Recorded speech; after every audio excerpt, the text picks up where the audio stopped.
Hey there fellow adventurers, I am Sunshade and today we're gonna take a dive into the Neltharus dungeon and talk about all you should know about it, what to dodge, what to interrupt, and how to complete the dungeon in a timely manner. This guide will be a part of a playlist containing all of the Dragonflight Mythic Plus dungeons with updated mechanics for Season 4, so if you're interested in more of this kind of content, don't forget to subscribe to the channel and keep updated on every new video and livestream. All of my routes can be found on the Keystone Guru website, and I will post the links to them in the description below, and you can also grab my player profile over there as I use it to mark important targets with pink and interruptible ones with blue. More details about the colors and cast bars can be found in the description on wago.io where you grab the profile. The link to it is also in the description below, or simply go to wago.io and type Sunshade. The first thing you should know as you start the dungeon is that you have two possible route options. You can go right towards Chargath, more commonly known as the Chain Boss, or you can go left towards the mutated mammoth Magmatusk. As most groups seem to favor starting on the left side, myself included, we shall start our guide in that direction. The first pack we pull has the Kalashi Wardens doing a frontal volcanic guard, which is quite obvious and you can easily sidestep it, but also a blazing slash on the tank, dealing fire damage to them. The Spine Crushers have a brutal strike attack on the tank, and the Plunderers cast Explosive Concoction, spawning a big swirly on the floor which you should dodge. The Kalashi Thaumaturges are not the most dangerous mobs, but they do have the most important ability. They cast Molten Core, and this needs priority interrupting every single time the Thaumaturges are accompanied by ore elementals. The cast is unimportant if the adds aren't there, so try to avoid pulling the adds together with the Thaumaturges where possible, or keep the casts under control. The adds are normally not dangerous, but when empowered by Molten Core from the casters, they become molten elementals, erupting with lava, dealing very large amounts of damage, and applying molten vulnerability to all players within 50 yards. This is a deadly attack, as you can see in this wonderful footage where we die over and over and over again as the group didn't know the priority interrupt and they were blaming the wrong trash mob. The Thaumaturges will also have a magma conflagration channel which should be CC'd, but you can also use abilities like Feign Death to get rid of it. When pulling the last pack on the stairs up here, I recommend that a mobile DPS or the healer walks a bit further up to activate the boss roleplay and save some time, or just tank the pack upstairs. Magmatusk is the first boss we're gonna discuss, and he can be quite dangerous, especially on tyrannical weeks if the players don't position themselves well and bait his charges. This is also where you probably should use your first bloodlust of the dungeon if you start on the left side. His first ability is Lava Spray, a frontal cone channel which can't be dodged by the player it is targeted on, so stand alone and maybe pop a defensive or a health potion if needed. The rest of the group should move away from you. His Blazing Charge focuses on a random target, and after a few seconds he charges in the direction of that target until he hits a wall, leaving lava pools in its path, so try as much as possible to bait this on a nearby wall and reduce his travel time and distance, keeping the whole area clean as well. Again, everyone should move out of his way, including the targeted player, so you need to be fast if you charge him close by. Blink and Teleport classes probably have the easiest time doing this, but anyone can do it. Once the boss hits the wall, several lava waves will roll out from his position. The number of the lava waves is influenced by the amount of magma tentacles the boss has, which you can easily either see as a debuff on his target frame, or if you have a different UI which doesn't show this, you can start counting the number of tentacles on his back, I guess.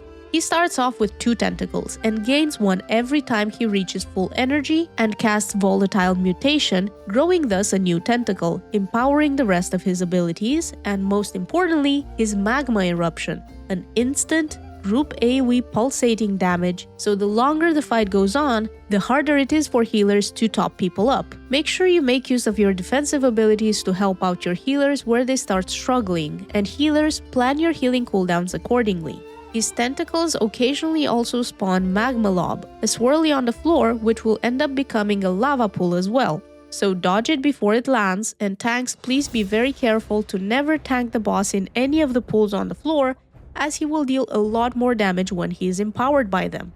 Once the first boss is defeated, you can use the shortcut here at the balcony to jump down and get to the next area. Here you may notice some dragon skulls with large chains under them, and most of these can be used to help your group deal with the trash more easily. The way they work has been changed a couple of times since the start of the expansion, but at the moment you can only use each chain once per group. It will give the player who used it a 2-minute cooldown before he can use another chain, so your party members will need to rotate using them. The way you use them is by clicking them and then walking away, pulling the chain with you, stretching from the skull to you, and when it snaps, it will stun all of the trash mobs hit by the chain and make them take increased damage for a couple of seconds. Basically, pull a large pack of mobs near the chain, stack them up well, snap the chain on them, and then nuke them. Don't pull more than your group can handle though, otherwise this will be a waste of time rather than speeding the dungeon up.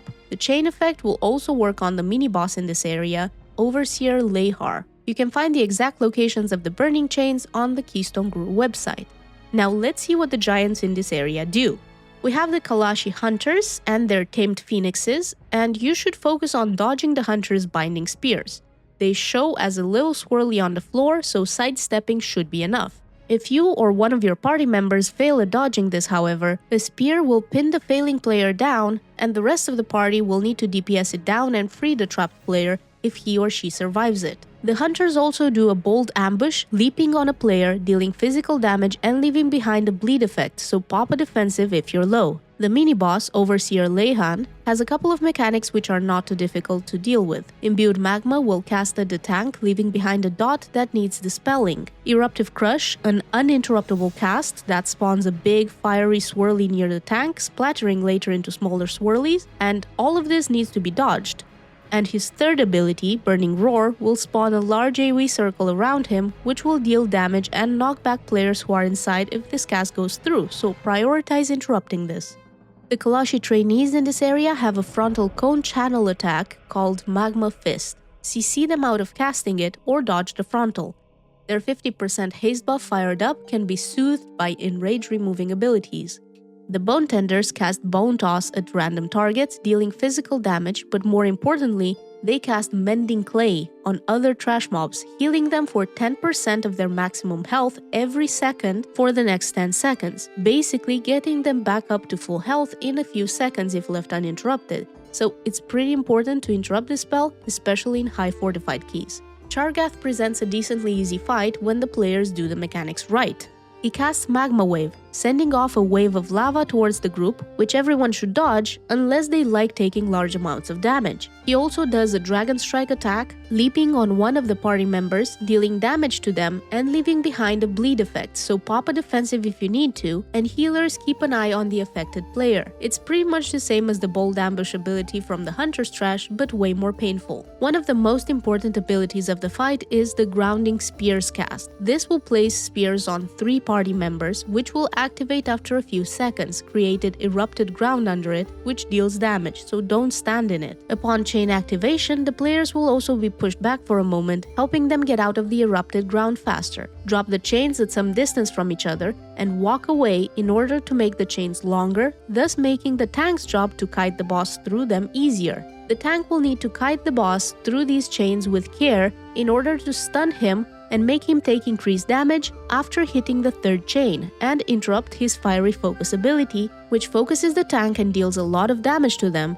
but also deals massive amounts of AoE damage to the rest of the group the longer it is up, spawning fiery swirlies on the floor and basically killing off the group if the phase takes too long. Dragging the boss through a chain will break the chain, causing it to slow the boss down with Fetter, but also to release a slag eruption, dealing damage to all the players and placing a stackable debuff on them for the next 4 seconds. This debuff is very dangerous if you stack it up, so warn your group before you do this. Everyone should use their defensive cooldowns here, and healers should plan their healing cooldowns accordingly as well. If your group is not ready for these debuffs to be stacked, you should wait for it to drop off and then break another chain on the boss, as the combination of the Fiery Focus ability with the added damage from the stacked slag eruptions will probably kill most pug groups. The boss still sometimes bugs, I am not sure why, but I believe it may be due to the spell queuing combined with the Fiery Focus timings when he reaches 100 energy, making him sometimes forget to cast the chains,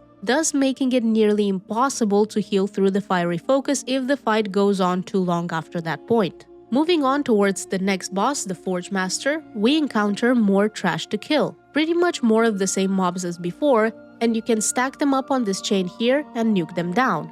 There is one final chain across the room over there. But before you get there, just in case, one player with 25 skill in cooking should click this cauldron, giving every nearby player 3 stacks of Kalashi Goulash on your extra action button, which on use will buff you with a 50-second 65% speed buff while out of combat, making it faster for your group to travel long distances between bosses or to run back in case of a wipe. As you go up the stairs, you will encounter new types of mobs, and they're all about fire and lava. Like all the dungeon, to be honest. The lava flares cast Melt, an interruptible cast. It becomes quite dangerous when all of them cast on the same person, so try to get some of them. The lava bearers will throw lava, spawning swirlies you should dodge. These also leave puddles of lava where they land, and the lava bearers themselves will leave behind the same lava puddles where they walk, so don't move them around too much if possible. The Kalashi Iron Torches cast a dodgeable Scorching Breath frontal cone attack, but more importantly, they have a priority interrupt cast, Mote of Combustion. This mote will leave a dot on a random target, dealing damage every second for the next 6 seconds, and will explode when it expires if not dispelled, dealing damage to the entire party. So, in order to not deal with all of this trouble, prioritize interrupting the Mote of Combustion. The Bone Splitters in the area are the priority mobs, as they hurt the group with their Dragon Bone Axe, leaving a huge 10-second bleed effect on a party member, but also with their Pierce Marrow attack, leaping on a random target and dealing large amounts of damage, so keep them CC'd as much as possible and kill them off quickly. Up here we have another mini-boss which most groups choose to skip by simply walking past him up here. No stealth is needed to skip him, but I will tell you his abilities and how to deal with them either way, just in case you end up having to fight him. His 2 attacks are Conflagrant Battery, spawning swirls all over the floor, dealing damage to anyone who stands in them, so obviously dodge them, and Scorching Fusillade, placing fiery circles around all of the party members, dealing damage to them and anyone else standing in their circles, so the entire group will need to spread out in order not to clip each other with the circles. This is more difficult the more melees you have, I guess, so, skip this mob and move on to the blacksmiths in the next packs. They cast a Forge Stomp, dealing AoE fire damage to your party, so don't stack too many of them up. Tanks will also have to pop a defensive on their Reverberating Slam attack, which hits pretty hard and leaves behind a dot as well. You can choose to skip some of these packs by simply jumping down into the boss's area and using gateways, teleports, leaps, and rescues to get back up after having defeated the boss. Be extremely careful with pets, however. One last trash mob in this area that's generally skipped by most groups is the Forge Wrath Monstrosity, which has a Forge Wrath Fury aura, dealing very large amounts of pulsing fire damage to everyone within 200 yards every 2 seconds as long as the mob is up. So healers may need to pop out a lot of their healing tricks if this mob gets pulled, which is not something you really want to do before the Forgemaster boss. The Forgemaster Gorek fight is very straightforward. He casts Might of the Forge, leaping to his anvil, dealing physical damage to any player standing there, and starts forging his Blazing Aegis, dealing AoE damage to the group every time his hammer touches the anvil. This is a lot of damage, and healers will need to plan their cooldowns around this mechanic. When he is done, he will throw the Blazing Aegis at random party members, placing circles around them which activate after a few seconds, spawning swirlies from those players in a pattern in 4 directions, but not under the affected players. Everyone should dodge the swirlies, so the way I like to deal with this mechanic is to stand in a line with the other afflicted players, either to their left, right, front, or back, thus allowing us all to stand still and not have to dodge each other's swirlies. His next ability is Heated Swings. This throws a tank backwards, so mind your positioning, tanks. It then places a large circle under the tank where the boss will also leap and slam the area with his hammer at the end of the cast. Everyone should dodge the circle, including the tank. They need to run out of it, but be careful not to move too soon, tanks. If you move before the circle appears, the boss may charge in the wrong position and kill your group members. His last ability is Forge Storm, causing the area to fill up with very dangerous fiery swirlies which need to be dodged. When the Forgemaster dies, one player with at least 25 blacksmithing skill can pick up his Blazing Aegis and use it somewhere else in the dungeon with their extra action button for some big burst bada boom effect. It's a one player, one time use per dungeon kind of thing, so use it wisely. After this, use the goulash to get you to the next balcony quickly and jump down for the fastest route towards the last boss. On your way there, you will encounter some more trash, including an Apex Blazewing, attacking the tank with Scalding Chump, and the entire party with a Candescent Tempest channel, pushing everyone backwards and dealing a lot of fire damage. Be careful not to stand on the fiery floor areas for too long, as they also deal damage to you. The Lavamancers in the next packs have a lot of abilities to deal with. They cast lava bolts on the tank, which should be interrupted, but these are not the highest priority interrupt. The mobs will also cast a Molten Barrier, creating a protective shield, making themselves immune to interrupts until the shield is brought down. While the barrier holds, they will cast Molten Army, spawning fire elementals which attack your group, so when this happens, this mob becomes the priority mob. Bring down the shield and interrupt the Molten Army cast. Destroying the barrier will also cause it to explode, dealing party-wide damage, so pop a healing potion if you are low health when this is about to happen. The final boss, Warlord Sargha, has a couple of interesting abilities for your group to deal with. As you start the fight, you should be able to see a couple of shiny gold piles with treasures around the room. These are abilities you can pick up and use your extra action button to activate them and defeat the boss more easily during his magma shield phase. When you pick up a treasure, or rather a tool from the gold pile, you will gain a curse debuff, which will stack up with the more tools you pick. So make sure you either get dispelled or only pick one tool per phase. The tools will only deal damage to shields, so there is no point throwing them at the boss outside of the shield phase, and you will need 3 of them in order to end the phase. The Wand of Negotiation is a ranged weapon. The Anti-Magic Bomb needs to be thrown on the ground under the boss, and it has an 8-yard impact range. And the Rose of the Veil will deal AoE damage to shields within 12 yards of the player, so make sure you are close enough to the boss when you use it. The charge item we had in previous seasons has been removed for Season 4. During the shield phase, the boss will also cast Flame Eruption, dealing AoE damage every 3 seconds and placing Flame Vulnerability on the whole party, a 4-second stacking debuff, making them take 50% extra damage from every new Flame Eruption, so you don't want the phase to take too long. Make sure you also dodge the swirlies on the floor while using your tools. This is a very good time to pop defensive cooldowns as well. When the shield is finally down, the boss will take 100% increased damage, so this is a good time for your DPS cooldowns and Bloodlust. The other mechanics in this fight are easy to deal with by comparison. The boss will sometimes throw Molten Gold at a random party member, making them take fire damage every 3 seconds. There is a frontal cone attack, the Dragon's Cone, so try to stay close to the boss for easy dodging. You will also occasionally summon a Raging Ember, which will fixate on a random party member and walk towards them, leaving burning ground in its wake. You can either kite the boss to it and cleave them down, or my preferred tactic, CC the elemental for the rest of the fight and completely skip the mechanic.